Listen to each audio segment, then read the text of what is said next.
saudara, kita bicara mengenai Pantekosta. Nah, pada waktu Tuhan Yesus naik ke sorga, dia memberikan satu pesan yang sangat penting kepada murid-muridnya, yang tertulis dalam Kisah Rasul pasal 1 ayat 4.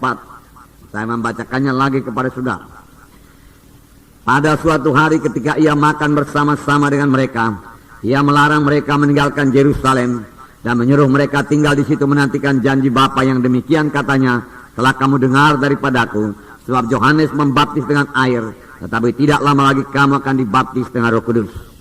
Tuhan Yesus sendiri mengatakannya sebelum dia naik ke sorga,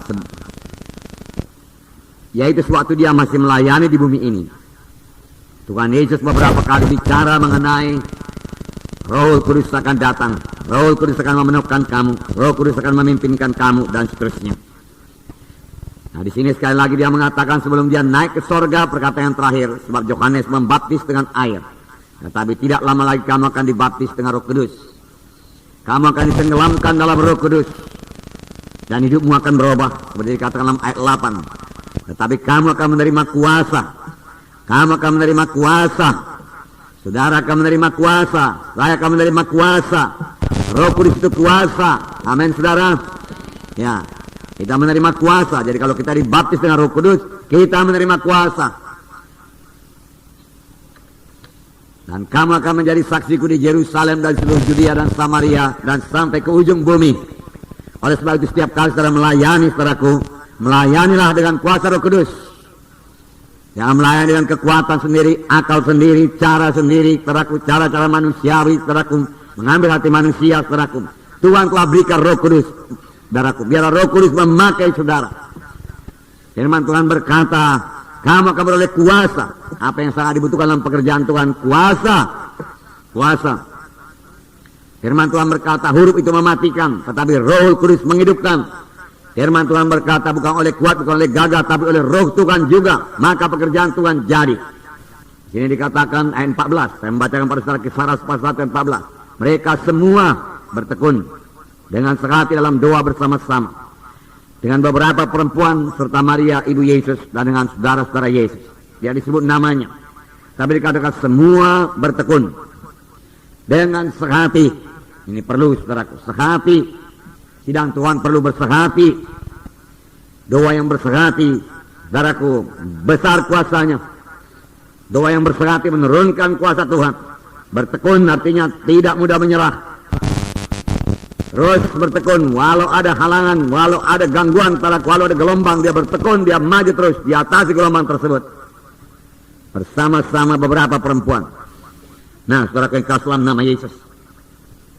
Dan kalau saudara baca Kisah 2 mulai dicurahkan Roh Kudus pada 120 orang. Saudara, pada perjanjian lama tidak begitu banyak yang dibaptis dengan Roh Kudus. Hanyalah, saudaraku, raja-raja, nabi-nabi, saudaraku, dan imam-imam. Dan saudaraku, setelah mereka diurapi dengan Roh Kudus, saudaraku, setelah mereka diurapi dengan Roh Kudus, mereka sanggup menyampaikan panggilan Tuhan dalam hidup mereka. Dia sebagai raja, saudaraku, Raja Daud diurapi, lalu Daud sanggup, saudaraku, melayani. Urapan itu, saudaraku, menyanggupkan mereka. Urapan itu mengobatkan mereka. Diurapi dengan minyak pada waktu, tapi sekarang diurapi dengan Roh Kudus. Memberikan mereka pengertian baru setelah mereka diurapi dengan Roh Kudus. Kuasa Tuhan bekerja dalam pelayanan mereka, saudaraku, setelah mereka diurapi dengan minyak itu, diurapi dengan Roh Kudus, saudaraku.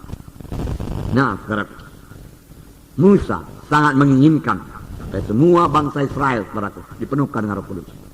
Tapi keinginan Musa ini tidak kesampaian, belum waktunya. Musa sudah merasakan bagaimana jamaah Roh Kudus dalam hidupnya. Musa sudah merasakan bagaimana Roh Kudus mengobatkan hidupnya. Musa mengalami banyak mujizat Tuhan, saudaraku, sebagai akibat daripada melayani dipimpin oleh Roh Kudus. Tanda jahit, tanda mujizat berlaku. Ya, dia kepingin supaya seluruh bangsa Israel menerima berkat yang sama. Kalau semua bangsa ini nabi adanya, dia katakan. Nabi pada waktu menerima Roh Kudus, dia rindu semua bangsa Israel dipenuhkan dengan Roh Kudus. Tapi belum waktunya. Sekaranglah waktunya, amin, saudara. Sekarang semua kita bisa penuh dengan Roh Kudus, amin. Haleluya, haleluya. Ya. Nah, bagi kamulah perjanjian itu, bagi anak-anakmu, bagi kamu yang jauh-jauh, seberapa banyak yang dipanggil oleh Tuhan Allah kita. Bagi kita lah perjanjian, saudara. Dipenuhkan dengan Roh Kudus. Dalam hidup kita bekerja karunia-karunia Roh Kudus, saudara. Ada kepada Musa masih diberikan Tuhan 70 orang di luar Musa. Apa gunanya? Karena Musa sendiri tidak sanggup memimpin bangsa itu. Tanpa Roh Kudus tidak ada satu orang pun yang sanggup memimpin bangsa Israel, saudara. Supaya mereka sanggup memimpin, karena Musa telah memilih 70 tua-tua sidang, saudaraku, tua-tua daripada bangsa itu, saudara. 70 orang ini bisa memimpin, mereka harus dipenuhkan dengan Roh Kudus. Tanpa dipenuhkan dengan Roh Kudus mereka tidak sanggup. Mari kita buka Bilangan pasal 11. Bilangan pasal 11 ayat 17.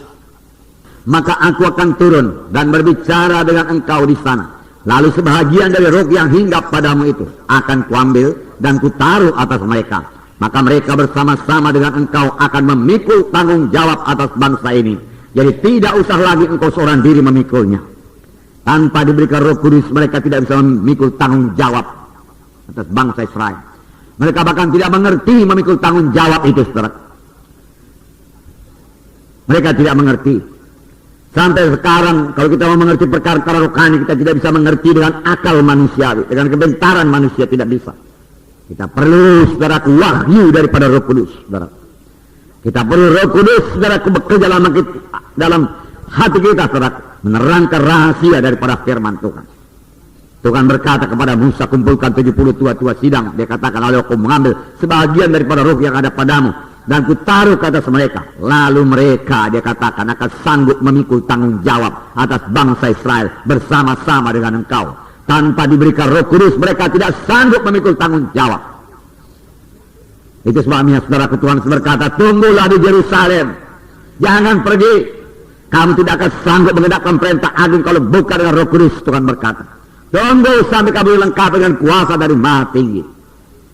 Betapa sayangnya saudaraku, masih banyak saudaraku, ya, gereja-gereja belum menerima Roh Kudus penuhnya, belum membiarkan Roh Kudus beroperasi dalam sidang Tuhan.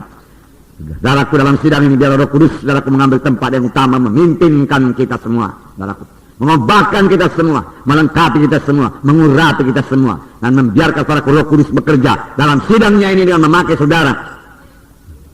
Haleluya. Nah, saudaraku, kemudian ayat 24, mari kita baca. Setelah Musa datang keluar, sekali lagi sama-sama. Setelah Musa datang keluar, disampaikannya firman Tuhan itu kepada bangsa itu. Dia mengumpulkan 70 orang dari para tua-tua bangsa itu dan menyuruh mereka berdiri di sekeliling kemah. Lihat, saudaraku, ini orang yang penuh dengan Roh Kudus. Saudaraku, dia tidak kesulitan akan firman Tuhan. Dia dengar suara Tuhan. Dia keluar sidang. Lalu firman Tuhan sini berkata, disampaikannya firman Tuhan itu. Mengapa dia bisa menyampaikan firman Tuhan? Dia sudah terima lebih dahulu firman Tuhan. Amin. Ya. Saudara mau melayani, terima dulu daripada Tuhan. Itu yang sampaikan kepada jiwa-jiwa. Amin. Ya. Nah, Roh Kudus yang bicara. Disampaikannya firman Tuhan. Dan karena disampaikannya, apa yang dikatakan Tuhan? Tuhan meneguhkan firman-Nya. Tuhan menggenapkan firman-Nya. Nah, ini pelajaran bagi kita. Kalau ada hamba Tuhan tidak menyampaikan saudaraku firman yang seturut dengan kehendak Tuhan, maka Tuhan tidak akan meneguhkannya. Oleh sebab itu perlu persekutuan yang erat dengan Roh Kudus. Supaya kita dengar suara Tuhan. Musa mendengarkan suara Tuhan. Haleluya. Ayat 25. Mari kita baca. Lalu turunlah Tuhan dalam awan dan berbicara kepada Musa. Amin. Bicara kepada Musa lagi. Tuhan suka bicara sebenarnya. Dia mau menceritakan banyak perkara kepada kita. Tapi banyak anak-anak Tuhan tidak siap sedia. Tidak mengharapkan Tuhan bicara, tidak ekspektan dia, tidak menunggu. Firman Tuhan berkata, siapa yang menantikan Tuhan akan membarui kuatnya. Nantikan Tuhan dengan merindukan suara Tuhan. Haleluya. Terima kasih Tuhan. Kemudian diambilnya sebagian dari roh yang hinggap padanya dan ditaruhnya atas ke-70 tua-tua itu. Ketika roh itu hinggap pada mereka, kepenuhanlah mereka seperti nabi. Tetapi sudah itu tidak lagi. Kepenuhan seperti nabi, tetapi seterusnya tidak begitu limpah lagi. Dengan kata lain, pada waktu itu saudaraku, nabi selalu penuh dengan Roh Kudus. Nabi selalu menerima berita daripada Tuhan. Amin. Oleh sebab itu nabi pada zaman perjanjian lama dengan mudah berkata, dengarlah sabda Tuhan. Karena dia dengar dari Tuhan. Dari mana dia dengar? Dari Roh Kudus yang dikaruniakan Tuhan kepadanya.